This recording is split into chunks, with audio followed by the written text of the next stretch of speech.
ሰላም እንዴት አደራችሁ? ሰሞኑን ይህን መጽሐፍ ገዝቼው ነበር እና ዛሬ እስቲ ከመነሳቴ በፊት ብዬ 12 ሰዓት አካባቢ ጀመርኩት። ሳላስበው የ2 ሰዓት ከ20 ሆነ። እዛው ጭልጥ። በጣም የሚገርም መጽሐፍ ነው።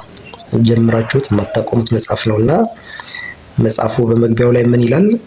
ሰዎች በሰዎች ለመወደድ ብዙ ጥረት ያደርጋሉ፣ በእግዚአብሔር ለመወደድ ግን ብዙ ጥረት ብዙ ልፋት አያደርጉም ይላል እና ምን መጣልኝ?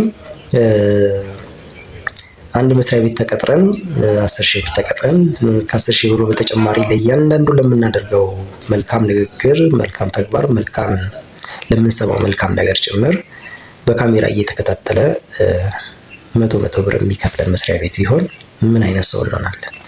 ቢያንስ ለ100 ብር ብለን መልካም ስናደርግ እንውላለን፣ መልካም ስንሰማ እንውላለን፣ መልካም ስንናገር እንውላለን። ሁሉ ነገራችን መልካም ይሆናል። ምክንያቱም 100 ብር ስለሚያስከፍል። ይሄ መስሪያ ቤት በካሜራ እየተከታተለ ደሞዝ የሚከፍለን ስለሆነ ተጠንቀቀን መልካም ነገሮችን በሙሉ ስናደርግ እንውላለን።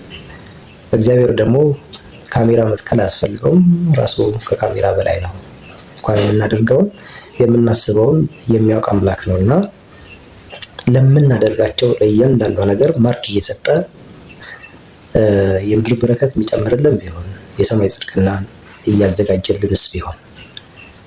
ለምሳሌ ይሄ ልጅ ዛሬ መልካም ንግግር ሲናገር ውሏል፣ ሄዱና ባለው እውቀት ላይ ጨምሩለት ብሎ መላኮችን ቢልክስ? ይሄ ልጅ ዛሬ መልካም ንግግር ሲናገር ውሏልና ከፊቱ ላይ የተደረደሩትን መሰናክሎች ሂዱና አንሱለት ብሎ መላኮችን የሚልክስ? ይሄ ልጅ ዛሬ ሲሰማው የዋለው ነገር በሙሉ በስልኩም በቲቪውም ከሰዎችም ጋር ሲሰማው የዋለው ነገር በሙሉ መልካም ነገሮች ትኩረት ሰጥቶ ሲሰማው የዋለው ነገር በሙሉ መልካም ነገር ነውና ሂዱና ባለው ሀብት ላይ ባለው ንብረት ላይ ንብረት ጨምሩለት፣ በረከት ጨምሩለት ብሎ መላኮችን ቢልክስ? ይሄ ልጅ ሲያማትር የዋለው መልካም ነገር ነውና ባለው ለሰማይ ጽድቅና የሚያዘጋጀውን መንገድ አደላልለት ብሎ መላኮችን ቢልክስ? አናውቅም። እና ራሴን ጠየቅኩኝ፣ ምንድን ነው በእግዚአብሔር እንዲወደኝ ያደረኩት ነገር እና እያደረኩ ያለሁት ነገር ምንድን ነው ብዬ ራሴን ልጠይቅ ያደረገ መጽሐፍ ነው። ለምሳሌ ጓደኞቼ እንዲወዱኝ ጓደኞቼን አላስቀየምም።